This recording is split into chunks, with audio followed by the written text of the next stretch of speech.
Hi, it's Ken Jacobs, and welcome back to Taking the Lead. As you've noticed from time to time, we don't interview leaders from the PR space, but I share some of my thinking that I think will help you as a leader, or if you're in the agency business, agency management. That's what we're going to talk about today.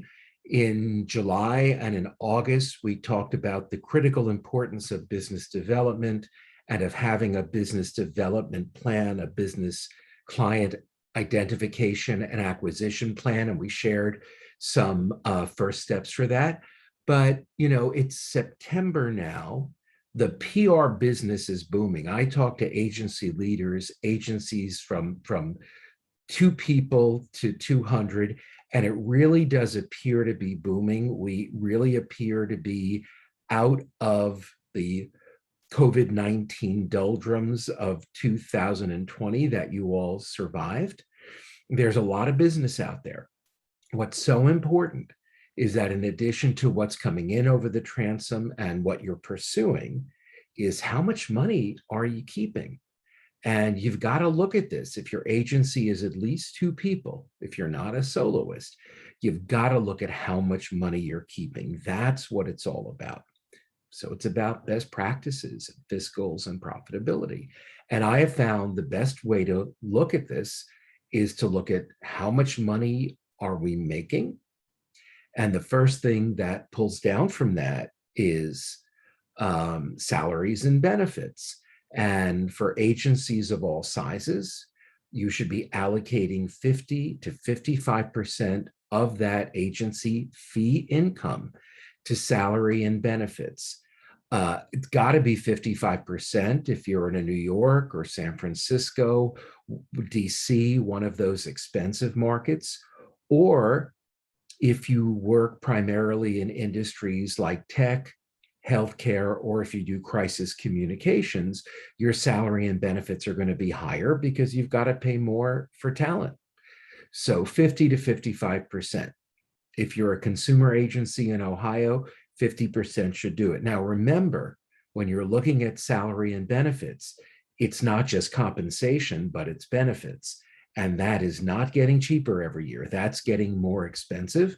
And so, you look at what you pay in compensation, you allocate at least 25%. And there's your salary and benefit line item, again, taking up 50 to 55% of your income. Next are agency overhead expenses. And that's just what it sounds like. It's your expenses to run the agency. It is not for anything related to clients. If you're doing production for clients, if you're doing media buys for clients, that doesn't go there. I don't even include that in your income.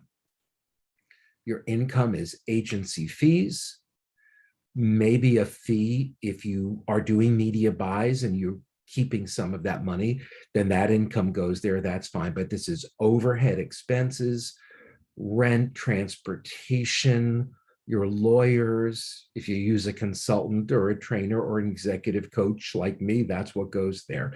And that should be around 25%, around 25%.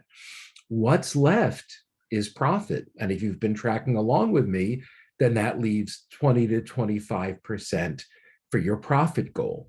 That's what you want to strive for. We don't always get there, but that's what we want to strive for. And it is so important to strive for that level of profit, in my view, because that's what allows you to reinvest in your agency in the future, to reinvest in more and more technology.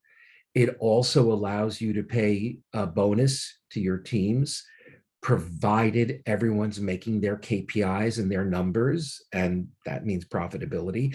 And it allows yourself to reward yourself handsomely as the agency owner and leader. Many agency owners and leaders don't pay themselves that much until they know they've made their profit goal, and then they reward themselves. And I think that's the right way to do it. And you can do it quarterly, you could do it at the half year or at the end of the year. And if you're ever thinking of selling your firm, you're going to have to show 3 years of increased business acquisition at a steady clip. And you're going to have to show these solid numbers: income, salary, benefit, overhead expenses, and then what's left is profit. So I hope that helps you. If you'd like to visit our website, jacobscom.com, jacobscom.com, or our YouTube channel, you'll see more videos like this. And on the website, you'll see blogs about all of this. So I hope it brings you value. Please reach out. Until next time.